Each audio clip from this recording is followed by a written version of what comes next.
గురువులకు సన్మానం చేయాలని చెప్పి ఒక ఆలోచనతోని అందరిని సత్కరించాలి, సమాజంలో స్ఫూర్తిదాయకమైన కార్యక్రమం నిర్వహించాలని చెప్పి ఆలోచనతోని ఇవాళ గురువందనం పేరుతోని ఇలా తపస్ నిర్వహిస్తున్న కార్యక్రమం చాలా బ్రహ్మాండం. ఎందుకంటే సమాజంలో తల్లి తండ్రి తర్వాత ప్రధాన బాధ్యత సంతరించుకున్నది గురువు. అందుకే మాతృదేవోభవ, పితృదేవోభవ, ఆచార్య దేవోభవ అంటాం మనం. అటువంటి ఒక మంచి సూక్తి ఆ సమాజంలో ఉందంటే ఎంత ప్రాధాన్యత ఉందో మనందరికీ తెలుసు. కాబట్టి సమాజం లోపల ఇంతమంది వారు చెప్పినట్టు సమాజం లోపల ఒక చైతన్యాన్ని కలిగించి సమాజంలో కూడా మార్పును తీసుకొచ్చి ఒక మంచి సమాజ నిర్మాణం కావాలంటే అది అందరికంటే ప్రధానమైనది గురువు పాత్ర. దానికి అనుగుణంగానే ఈరోజు ఒక శక్తివంతమైనటువంటి భారతదేశ నిర్మాణం కోసం ఏ విధంగా ప్రయత్నం జరుగుతుందో ఆ ప్రయత్నాన్ని మనందరం కూడా భాగస్వామ్యమై ఆ లక్ష్యాన్ని చేరుకోవాలని చెప్పి ఒక మంచి ఆలోచనతోని ఈరోజు దేశంలో జరుగుతున్న పరిణామాల్లో ఇవాళ గురు పాత్ర చాలా ప్రాధాన్యమైనది, ప్రముఖమైనది. కాబట్టి అందుకే ఈ దేశంలో ఒక మంచి వాతావరణ నిర్మాణమైంది. అందుకే నరేంద్ర మోడీ గారు చెప్పారు, భారతీయ జనతా పార్టీ గత ప్రభుత్వం అటల్ బిహారీ వాజ్పేయి గారి నుంచి ఇప్పటి వరకు కూడా అనుకున్న లక్ష్యాన్ని చేరుకోవాలి. ఏదైతే అనేక మంది పెద్దలు ఈరోజు ఒక లక్ష్యాన్ని చేరుకొని ఒక లక్ష్యాన్ని ఎంచుకొని దాన్ని ఆ దిశగా పోవాలని ప్రయత్నం చేశారు. కాబట్టి దాన్ని ఆచరించాల్సిన బాధ్యత, అనుసరించాల్సిన బాధ్యత ఇలా మన మీద ఉంది. కాబట్టి అటల్ బిహారీ వాజ్పేయి గారు ఈ దేశాన్ని రక్షించుకోవాలంటే, శత్రు దేశాల నుంచి దేశాన్ని కాపాడుకోవాలంటే అణు పరిశోధన జరగాల్సిందే అని చెప్పిన తర్వాత వాళ్ళు అటల్ బిహారీ వాజ్పేయి గారు, మన దీన్ దయాళ్ ఉపాధ్యాయ గారు చెప్పిన తర్వాత అటల్ బిహారీ వాజ్పేయి గారు ఏ విధంగా అణు పరీక్షలు నిర్వహించడం అనేది తెలుసు. నరేంద్ర మోడీ గారు కూడా శ్యామా ప్రసాద్ ముఖర్జీ ఏదైతే 370 ఆర్టికల్ రద్దు చేయాలని చెప్పి ఏదైతే బలిదానం అయిపోయారో, కాబట్టి ఏ లక్ష్యం కోసం ఏ ఆశయం కోసం బలిదానం అయిపోయారో శ్యామా ప్రసాద్ ముఖర్జీ వారు బలిదానం వృధా పోనీ అని చెప్పి దానికి అనుగుణంగా 370 ఆర్టికల్ రద్దు చేసినటువంటి మహానుభావుడు నరేంద్ర మోడీ గారు. ఇలా అయోధ్యలో కరసేవకులు అనేక మంది దివ్యమైన భవ్యమైన రామమందిరం జరగాలని చెప్పి ఏదైతే లక్ష్యాన్ని ఎంచుకొని అనేక మంది కరసేవకులు బలైపోయినారో కరసేవకుల లక్ష్యాన్ని నెరవేర్చినటువంటి వ్యక్తి నరేంద్ర మోడీ గారు. వాళ్ళ త్రిపుల్ తలాక్ పేరుతోని వాళ్ళ మహిళలు ఇబ్బంది పడుతుంటే అనేక మంది ముస్లిం పెద్దలు దీనికోసమే పోరాటం చేసిన తర్వాత వాళ్ళ లక్ష్యాన్ని కూడా మనం చేరుకోవాలని చెప్పి వాళ్ళని కూడా కాపాడుకోవాలని ఉద్దేశంతో త్రిపుల్ తలాక్ రద్దు చేసినటువంటి మహానుభావుడు నరేంద్ర మోడీ గారు. ఇట్లా అనేక అంశాలను కూడా గతంలో అనేక మంది పెద్దలు మన ముందు కొన్ని లక్ష్యాన్ని ఉంచారు, దాన్ని వారు నెరవేర్చలేకపోయారు. కాబట్టి ఇప్పుడు మన బాధ్యత తీసుకున్నాం కాబట్టి మనం ఆ బాధ్యత నిర్విఘ్నంగా మనం కొనసాగించాలని చెప్పి ఆలోచిస్తున్నారు. ఇప్పుడు కూడా స్వామి వివేకానంద గారు కలగన్నాడు, తల్లి భారత మాత విశ్వగురు స్థానంలో ప్రతిష్ఠితున్న అద్భుత సన్నివేశాన్ని నేను కళ్ళారా చూస్తున్నా అని చెప్పి ఆ రోజు స్వామి వివేకానంద మహారాజ్ ఏ విధంగా కలగన్నాడో ఆ కళను సాకారం చేయడమే లక్ష్యంగా ఈ రోజు నరేంద్ర మోడీ గారి ప్రభుత్వం ఏ విధంగా ముందుకు పోతుందో మనం అర్థం చేసుకోవాల్సిన అవసరం ఉంది. అందుకైతే ప్రపంచంలో ఇవాళ భారతదేశానికి ఇంత ప్రాధాన్యత, ఇంత ప్రాముఖ్యత వస్తుందంటే దేని వల్ల వస్తుందో మనం ఆలోచించాల్సిన అవసరం ఉంది. కాబట్టి అన్ని విషయాలు కూడా మనం ముందు పోతున్నాం. కానీ దురదృష్టవశాత్తు దేశంలో ఒక రకంగా ఉంటే తెలంగాణలో ఇంకో రకమైన పరిస్థితి ఏమైందంటే పేనునికలో పోయిలబడ్డట్టు అయిపోయిన పరిస్థితి. కానీ తపస్సు గొప్పతనం. సరే, ఒక లక్ష్యంతో తపస్సు మనం ప్రారంభించుకున్న మనం సమాజం లోపల, ఉపాధ్యాయ రంగం లోపల, విద్యార్థుల లోపల ఒక జాతీయ భావజాలాన్ని పెంపొందించి ఏదైతే శక్తివంతమైన భారతదేశ నిర్మాణం అంటున్నారో దాన్ని మనం కూడా ఈ విధంగా మనం మన సంస్థలో మన క్షేత్రంలో ఆ విధంగా తయారు కావాలని చెప్పి ఒక మంచి ఆలోచనతోని వాళ్ళ తపస్సు ప్రారంభించడంతో అదే లక్ష్యంతో ముందు పోతున్న సంస్థ తపస్, తెలంగాణ ప్రాంత ఉపాధ్యాయ సంఘం. నాకు ఎంత గొప్ప అనిపిస్తుంది అంటే 317 జీవో తెలుసు మీ అందరికీ. ఆ జీవో అంటేనే మీకు కోపం వస్తుందని, కానీ మొన్న ఓట్లేదు ఇటేసి కూడా అటు ఓటేసాడు. మీకు కోపం వచ్చింది 317 జీవో అంటే మీ అందరికీ, కానీ ఓటు వేసేటప్పుడు ఎందుకో మేము గుర్తురాలే. మరి అప్పుడు డిఎల్ గుర్తొచ్చినాయి, టీఎల్ గుర్తొచ్చినాయి మీకు. ఇప్పుడు నా డిఎల్ ఇచ్చిరా మీకు డిఎల్ ఇచ్చిరా, నా డిఎల్ ఇచ్చిరా, అవి గుద్దింది రోడ్డు. కోపంతో ఇటు గుద్దాల్సిన కూడా అడుగుతారు కదా. ఎవరు రానో వాళ్ళు ఇప్పుడు ఏమైంది పరిస్థితి? ఇప్పుడు పెనమికలు పోయిన ఒకటి అయిపోయింది. డిఎల్ వచ్చినాయి మీకు, రాలే. పిఆర్సీ ఇచ్చిరా? ఇవ్వలే. ఇలా పెన్షన్ తీసుకున్న వాళ్ళు పాపం రిటైర్మెంట్ అయిన వాళ్ళు పాపం రిటైర్మెంట్ అయినాక ఎంత ఖుషి అవుతారంటే ఇప్పుడు రిటైర్మెంట్ అయితే దడదడ స్టార్ట్ అయింది. ఎందుకంటే ఉన్న జీతం రాదే, ఆ పెన్షన్ పైసలు రావే. పెన్షన్ రిటైర్మెంట్ అవుతుందంటే పాపం ఇంట కుటుంబ సభ్యులు అబ్బా పెన్షన్ పైసలు వస్తాయి, ఒక బిడ్డ పెళ్లి చేయొచ్చు, ఒక ఇల్లు కొనుక్కోవచ్చు, లేకుంటే ఏదైనా వ్యాపారం చేసుకోవచ్చు అని చెప్పి ఆలోచించే పరిస్థితి పోయింది. ఇప్పుడు ఇక సంవత్సరాల ఆఫీస్ చుట్టూ తిరిగినా కూడా ఇలా వస్తలేవు. అప్పుడు కేసీఆర్ వేసిండు పైసలు లేవని చెప్పి సర్వీస్ పెంచిండు 3 years. అందరే కేసీఆర్ పాలన ఎందుకు పెంచుడు? రిటైర్మెంట్ చేస్తే పైసలు లేవు కాబట్టి ఆ ఒక్క నెలనే దాదాపు 30,000 మంది 20,000 మందో రిటైర్మెంట్ సిద్ధంగా పెన్షన్ పైసలు రిటైర్మెంట్ పైసలు లేవు అంటే సర్వీస్ పెంచేయండు. దాన్ని కొన్ని సంఘాలు ఏం చేసినాయి, అబ్బా కేసీఆర్ ఇందుడు వచ్చినట్టు పాలాభిషేకాలు చేసినాయి. పెన్షన్ పైసలు కూడా వచ్చే పరిస్థితి లేదు వాళ్ళ. ఇక మీరు చూడు ఇంకొక 2 నెలల మీకు ఫస్ట్ నాడు జీతాలు వచ్చే పరిస్థితి లేదు ఇప్పుడు. కానీ ఇవన్నీ కేసీఆర్ పాలన ఇవన్నీ వచ్చినాయంటే దానికి కారణం కేవలం భారతీయ జనతా పార్టీ. మీకు ఫస్ట్ నాడు జీతాలు వస్తే మేము పాదయాత్ర చేసినప్పుడని మా కిషన్ రెడ్డి గారు మా నాయకులందరూ కూడా మేము ఊరికే ఫస్ట్ నాడు జీతాలే ఇయ్యలేని ప్రభుత్వం, అసమర్థ ప్రభుత్వం అని మేము తిట్టిన తర్వాత మీ ఫస్ట్ మంది జీతాలు వస్తుండే. ఆయనతో 10th 15th వచ్చింది అంటే అది కేవలము మేము కొట్లాడుతూనే వస్తుండే. అప్పుడు కాంగ్రెస్ పార్టీ లేదు. మీరు ఓట్లు మాత్రం వేసారు గ్యారెంటీ, కానీ కాంగ్రెస్ పార్టీ లేదు అప్పుడు. మీకు అది కావాలే, మీకు ఎవరు టీచర్లు కావాలే, ఉద్యోగస్తులు ఎవరికి కావాలే. పిఆర్సీ గురించి ఉద్యమం స్టార్ట్ చేసిందే మేము. మళ్ళీ మీరు ఎలక్షన్ అని అడుగు కాంగ్రెస్ పార్టీ గుర్తొచ్చింది, మేము గుర్తు రాలే.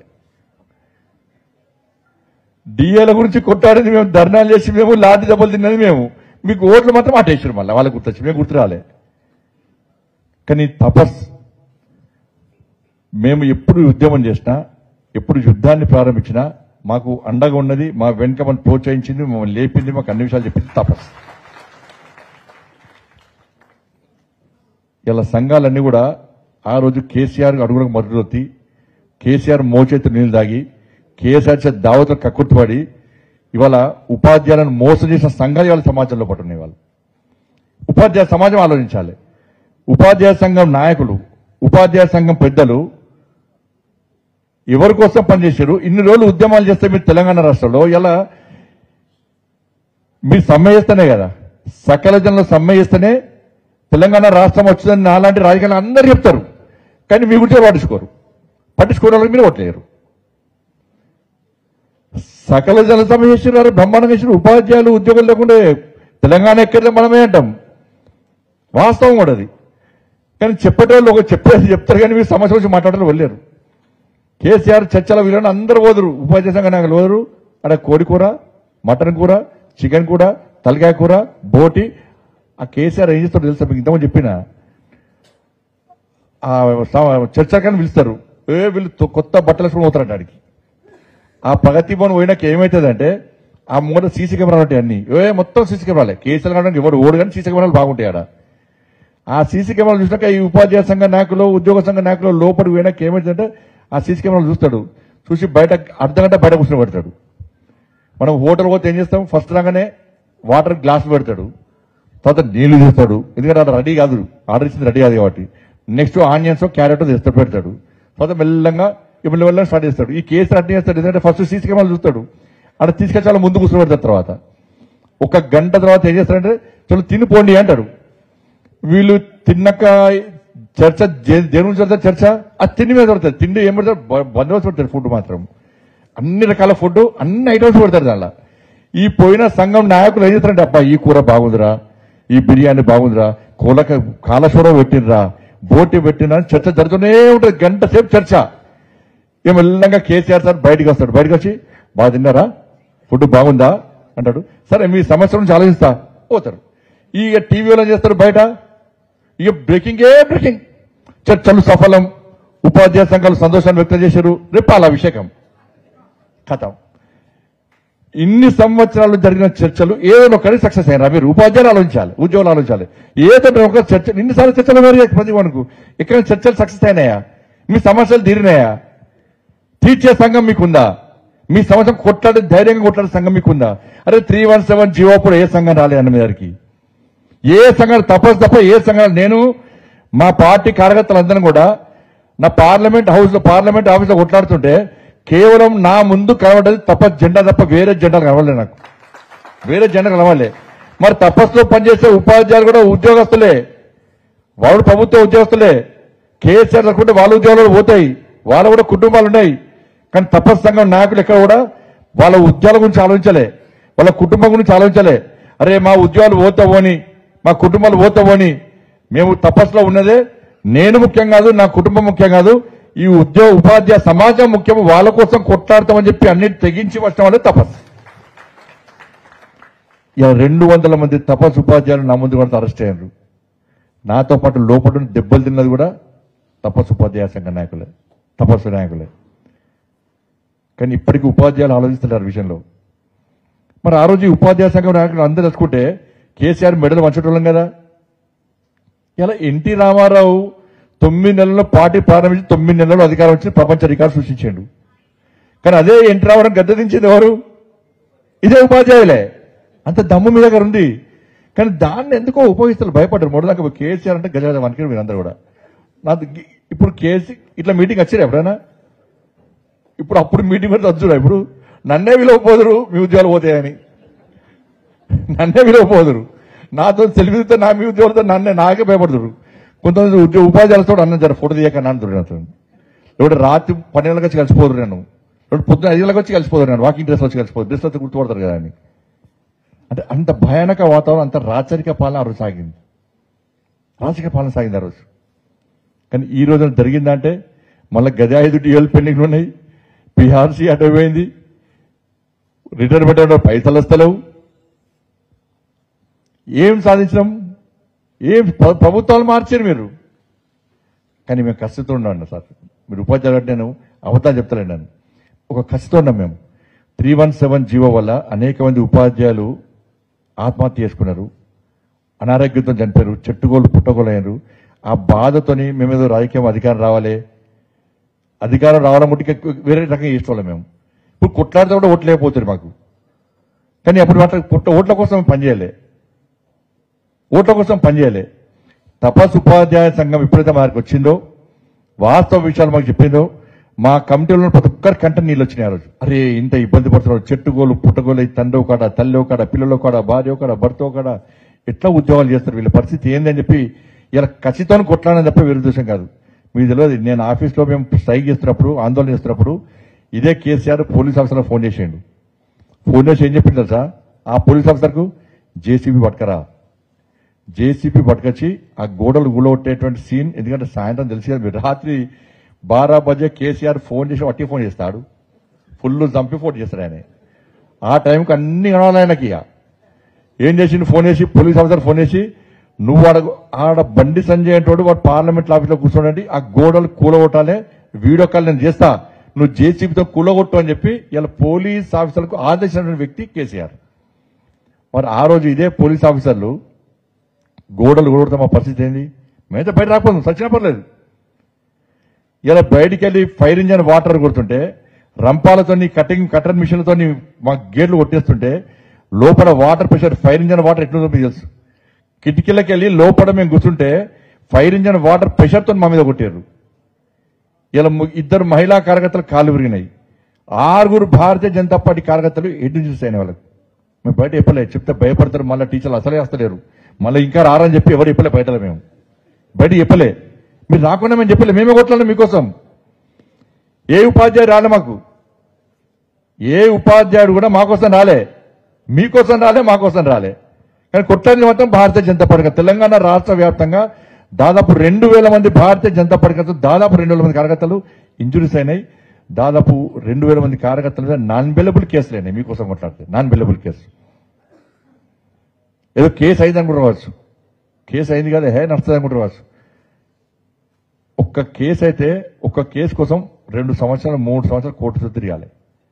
నా మీద ఇప్పుడు ఎన్ని కేసులు తెలుసా అండి? ఎన్ని కేసులు నా మీద? దేశంలో హైయెస్ట్ రికార్డ్ నాది, 109 కేసులు నా మీద. దానిలో 317 జీవోదే దాదాపు 10-15 కేసులు నా మీద. 109 కేసులు దేశంలో ఏ ఎంపీ మీద, ఏ రాష్ట్ర అధ్యక్షుడి మీద లేవు. నేను రాష్ట్ర అధ్యక్షుడు అయిన తర్వాత, ఎంపీ అయిన తర్వాత, మీరు ఎంపీ చేసిన తర్వాత 2 సార్లు జైలుకి పోయినా. దానిలో మీకోసం ఒకసారి జైలుకి పోయినా. మా కార్యకర్తలు నాతో పాటు జైలుకి వచ్చారు. ఇవి ఎందుకు చెప్తున్నా అంటే, కొట్లాడేవాడిని మీకోసం ఉండేటువంటి ఇటువంటి తపస్లాంటి సంస్థలను ప్రోత్సహించకుంటే అది నేనుంటే చాలు నేను కొనుక్కుంటానుకుంటే నాకేమవుతుందని మీరు అనుకుంటే ఏం కాదు. మీ సమస్యలు లెక్కనే ఉంటాయి. ఇవాళ ఏమైంది తెలంగాణలో మొన్నగా గురుకులం టీచర్లు పార్ట్ టైం టీచర్లను 6,200 మంది తీసేశారు. దాటికి ఒకటే ఉత్తత్వం మొత్తం తీసి పట్టేసారు.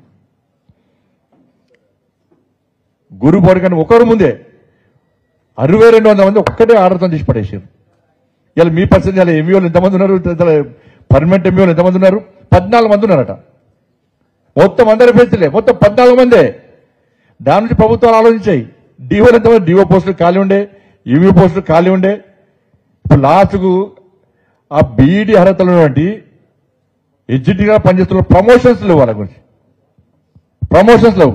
నా దృష్టి తీసుకొచ్చని చెప్పిన పక్క గతంలో మొన్న హనుమంతరావు గారు వచ్చారు. ఎగ్జిక్యూటివ్లకు ఓటు హక్కు విషయంలో కానీ ఈ ప్రమోషన్ల విషయంలో ఆల్రెడీ కేంద్ర మంత్రి కలిసిన మనం ఆల్రెడీ తప్పకుండా ఆ సమస్యల పరిష్కారం కోసం నేను కేంద్ర ప్రభుత్వం తీసుకొస్తా. ఈ సమస్యలు పక్క పరిష్కారం అయితని చెప్పి నమ్మకం విశ్వాసం మాకుంది. ఆల్రెడీ పోయి కలిసాం. అది మళ్ళీ తపస్సు కలిసింది. మళ్ళీ వేరే సంఘం కలవలేదు. మళ్ళీ గుర్తుంచుకో, మళ్ళీ అటు ఓకూరు మళ్ళీ అది కూడా. ఇక మళ్ళా మీరు ఓటకని మీరు అంటున్నారు. ఆ ఓటు పుస్తకాన్ని ఇడుగుతారో మళ్ళీ అడుగుతారు. అది నమ్మకం ఏందని అంటే నేను వాస్తవం చెప్తాను. నేను స్పీచ్ చేయడానికి రాలేదు. నా బాధ చెప్పుకోవడానికి వచ్చింది వాళ్ళని. ఆ బాధ చెప్పుకునే అవకాశం మా వాళ్ళు నాకు ఇచ్చారు. ఎందుకంటే చేసేటోళ్లకు నమ్మకం కూడా చేయలేము. మేము చేసింది మామూలు యుద్ధం కాదు. మేము చేసింది మీరు అనుకుంటారు హెడ్ దెబ్బలు దాకినాయి, కాలు చెదిరినాయి. ఒక మహిళా కార్యకర్తకు ఈ నర్సు మొత్తం అదైపోయింది. ఆ వాటర్ ప్రెషర్ కొడితే 28 days బెడ్ రెస్ట్ ఆమె. దానిలో 8 days ఐసీయూలో ఉండేది ఆమె. ఇంకొక హాఫ్ అన్ అవర్ 1 hour తేడా వస్తే ఆమె వెంటిలేటర్ మీకు పోతుండే. ఆమె మహిళా కార్యకర్త. వాళ్ళు ఎవరు టీచర్లు, వాళ్ళ నాన్నలు, అమ్మలు, అక్కలు, చెల్లెలు టీచర్లు కాదు. 317 జీవో పెడుతున్న వీళ్ళు బాధపడతలేరు. మీరు బాధపడుతున్నారని చెప్పి మేము కొట్లాడినాం. కానీ నిజంగా చెప్తున్నది వాళ్ళ భారతీయ జనతా పార్టీ ప్రభుత్వం. మీరందరూ కష్టపడితే ప్రభుత్వం అది వచ్చేది. ఇవాళ మా ప్రభుత్వం వస్తే ఇలా కేంద్ర ప్రభుత్వ ఉద్యోగులకు 5 DL చేశారు. పెండుకునే ఏమైనా మరి ఎందుకు ఆలోచిస్తలేరు? మీరు అర్థం కాలేదు నాకు. ఎందుకు అర్థం కాలేదు? ఇవాళ మన ప్రభుత్వం వస్తే నిజంగా సమస్యను పరిష్కరించడం. మేము మీరు DL పెండింగ్ ఉండేది కాదు, మీ PRC ఆగేది కాదు, మీకు ప్రమోషన్లు అసలే ఆగటి కావు. మేత కొట్లాడదాం. కాబట్టి దయచేసి ఎందుకు చెప్తున్నా అంటే అన్ని సమాజంలో కూడా మంచి ఆలోచన కల్పించడం మీరు. కానీ మీరే మీకోసం కొట్లాడేటువంటి వ్యక్తులను, మీకోసం కొట్లాడేటువంటి పార్టీలను మీరు నిర్లక్ష్యం చేస్తే సమాజంలో కూడా మీకోసం కొట్టాలని చెప్పి ఆలోచన ఎవరికి వస్తుంది? ఆ విశ్వాసం ఏ విధంగా వస్తుంది? ఇలా ఏవీఎన్ రెడ్డి గారు ఎలక్షన్స్ అప్పుడు తిరిగినాను. అప్పుడు ఓట్లేసారు, పక్కా ఓట్లేసారు. ఏవీఎన్ రెడ్డి గారు ఎలక్షనప్పుడు ఎక్కడ పోయినా కూడా అప్పుడు ధైర్యంగా సెల్ఫీలు దిగారు. ఏం లేదు సార్, పక్కా ఏవీఎన్ రెడ్డి గారికి ఓటేసుడే. ఏవీఎన్ రెడ్డి గారు 317 వ్యతిరేకంగా కొట్టాడినారు. భారతీయ జనతా పార్టీ కొట్టాడింది కాబట్టి మేము పక్కా ఎవరు పైసలు ఇచ్చినా మేము ఓటేస్తామన్నారు. వాని పైసలు మాకెందుకు సార్? 317 ఒక్కటేసారు, ఓట్లు ఇచ్చారు. అక్కడ మంది ఓకే. ఇక దాని తర్వాత ఏమైంది తెలియదు. కానీ మళ్ళీ అవకాశం వచ్చింది మీకు. మా రిక్వెస్ట్లు ఒకటే, ఇప్పుడు ఈ ప్రభుత్వం కూడా ఏం చేయండి. ప్రభుత్వం దగ్గర ఏం పైసలు ఇవ్వమంటారు, ఏమంటారు, కేసు అందిస్తాడు. అరే కేసీఆర్ 5 లక్షల కోట్లు అప్పు చేసిండనే ఈ ప్రభుత్వం మార్పు జరగడానికి ఓట్లు ఇచ్చారు మీరు, అంతేనా కదా? కేసీఆర్ 5 లక్షల కోట్లు అప్పు చేసిండు. మేం చెప్పినాం, కాంగ్రెస్ పార్టీ వాళ్ళు ఎలక్షన్ ఇప్పుడు చెప్పారు మార్పు జరగాలనుకున్నారు, మార్పు జరిపారు మీరు. ఓట్లు కాంగ్రెస్ పార్టీకి ఓటేశారు. మళ్ళీ ఇప్పుడు కాంగ్రెస్ పార్టీ కేసీఆర్ పేరు చెప్పి 5 లక్షల అప్పు కేసీఆర్ చేసిండు, 5 లక్షల అప్పు కేసీఆర్ చేసిండు, మేము జీతాలు ఇవ్వలేము, రిటర్న్ పైసలు ఇవ్వలేము, డిఏలు ఇవ్వలేము, ప్రమోషన్లు ఇవ్వలేము అని చెప్తే ఎవరు చెప్పుకోవాలి? మరి ఎవరికి సమస్య తీర్చేది ఎవరు? నువ్వు తీర్స్తానే నువ్వు వస్తావి. మళ్ళీ ఇప్పుడు కేసీఆర్ పేరు చెప్పి టైంపాస్ చేస్తే అంటే మేము సమస్యలు తీర్చలేము, ఉద్యోగులు ఉపాధ్యాయుల సమస్యలను మేము తీర్చలేవి కాంగ్రెస్ పార్టీ చెప్పగానే చెప్పింది చేతెత్తేసింది. ఇప్పుడు మేము మార్పు కోరుకుందామన్నా కూడా మీరు మారాల్సింది తప్ప మార్పు కోరుకున్నా వచ్చేయలేదు, పోయలేదు. 5 లక్షల కోట్లు అప్పు చేసిన వాస్తవం జరిగింది. కేసీఆర్ అట్లా చేసినా కదా, ముంచిండే కదా. ఫస్ట్ అంటే జీతాలు ఇస్తున్నారు, మీరు జీతాలు ఇస్తున్నారు. పెన్షన్ పైసలు, రిటైర్మెంట్ పైసలు కూడా పక్కా మీరు ఆఫీస్ వేసరికి రెడీ అన్నాడు. ఎటువైంది? ఇలా మీరు సమస్య గురించి మాట్లాడటం ఎవరు లేరు. కేసీఆర్ ఉపాధ్యాయ హెడ్ మాస్టర్లతోని ఆ హెడ్ మాస్టర్ మధ్యాహ్న భోజనంలో మనం రిలీఫ్ చేయండి దాన్ని వద్దు అని చెప్పి అన్నారు. అది కూడా లేదు. బాత్రూలు కడిగించారు మీతోని, టాయిలెట్స్ కడిగించారు మీతోని, ఇంత హేళన చేసినారు. కాబట్టి దయచేసి నా రిక్వెస్ట్ ఒకటే, నేను ఇట్లా గురు వందన కార్యక్రమం వచ్చి ఇవన్నీ మాట్లాడుతాను అనుకోండి. జయదేవ్ గారు ఏం చెప్పాలి అన్నీ చెప్పారు, నేను చాలా నేర్చుకున్నాను కూడా. కానీ నేను చెప్పాల్సింది చెప్పుకోవాలి. ఎందుకంటే మేము మీకోసం కష్టపడి పనిచేసినాం, మీకోసం కష్టపడి పనిచేసినాం. మా కార్యకర్తలంతా చాలా ఇబ్బంది పడ్డారు. కానీ రాబోయే రోజుల్లో ఇటువంటి ప్రయత్నం మాత్రం చేయకండి.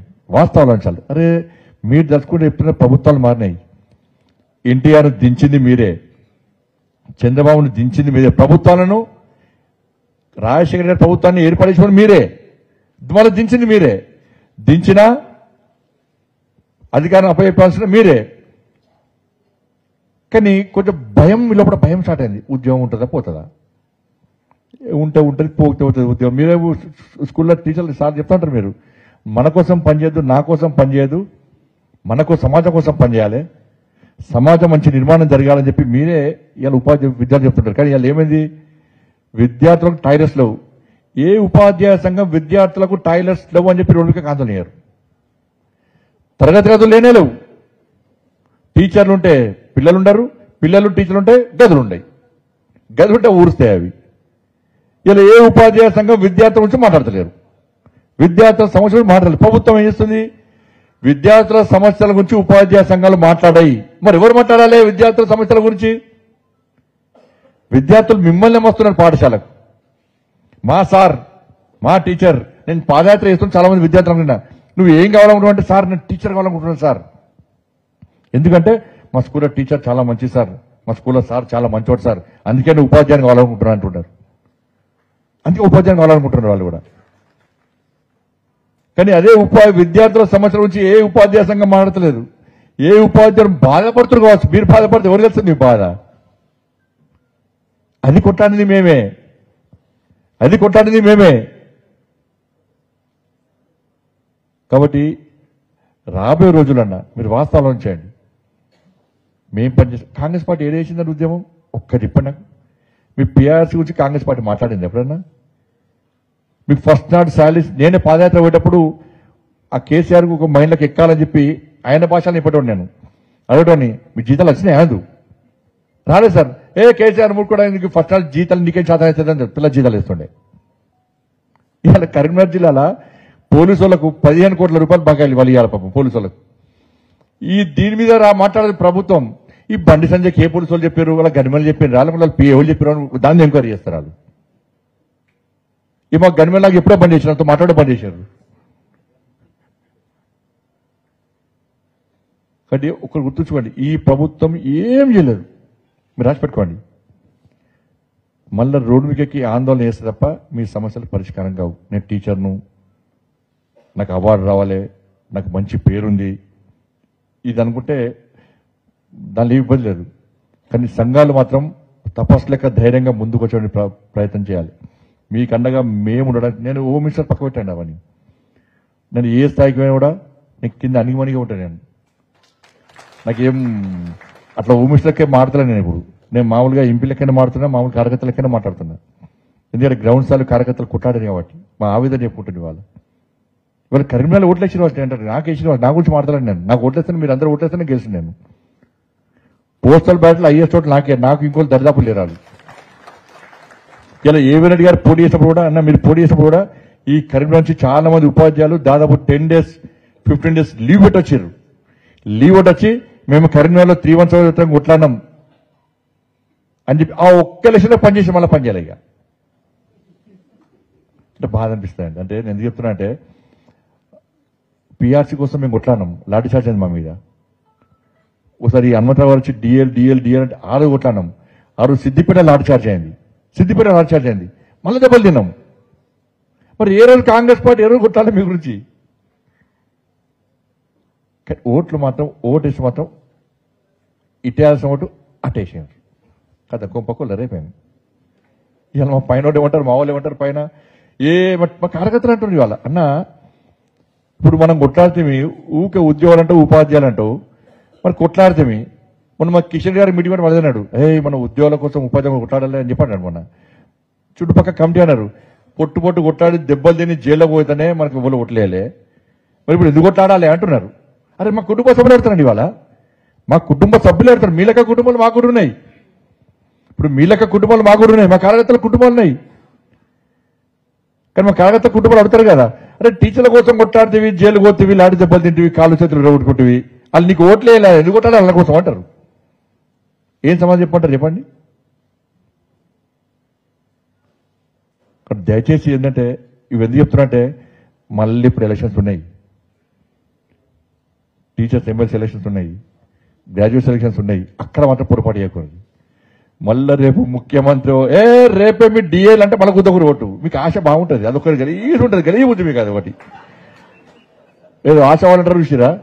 మళ్ళీ ఈ మామూలు అదే అంటారు మీటింగ్లో, అన్న మళ్ళీ ఈ ముఖ్యమంత్రి ఎవరొచ్చి ఈ ఎలక్షన్లు గెలిపేయండి, మేము అధికారంలో ఉన్నాం, చలో 4-5 మళ్ళీ ఎట్లా నమ్మిస్తారంటే 5 డిఏలు ఇచ్చే పరిస్థితి, 2 మాత్రం గ్యారంటీ ఇస్తామంటారు, నమ్మిస్తారు అన్నట్టు. ఆ 2 ఇయర్ ఒకటి ఇయ్యారు. మీరు ఏమంటారు అప్పుడు, అరే 5 2 ఇస్తాంటే అది గ్యారంటీ ఇస్తా ఒడుగుతారు. మళ్ళీ ఈసారి నేస్తారా ఏరా? ఎందుకంటే కొట్లాటోళ్ళు కావాలి. ఒక్క ఏమిరెడ్డి గారు సరే టీవీలు కూడా మాకు కవర్ అయ్యాయి, ఆ పేపర్లు ఆ లాస్ట్కు 3 పేర్లు 10 పేర్లు 2 రాస్తాయి, ఎవరైనా అంటే కూడా గింజ రాస్తాయి అవి. ఇక వాళ్ళకి కావాల్సింది సంచలనం. కుక్క మనిషి కడితే సంచలనం కాదు, కానీ కుక్కను దొరకంటే మనిషి కడితే బ్రేకింగ్. ఏమైనా ఎంత కొట్లాంటి టీవీలు చూపట్టాయి, పేపర్లు రాయి. కాబట్టి మన ఏమైనా గారికి జోడీ కావాలి, కొట్లాడేటువంటి ఇంకొక జోడీ కావాలి. మరి కావాలంటే మాత్రం మీరు అవకాశం మీ చేతిలో ఉంది, ఈసారి ఇవ్వండి, అభ్యర్థిని పెడతాం. ఇలా కంపల్సరీ గెలిపించే ప్రయత్నం చేయండి.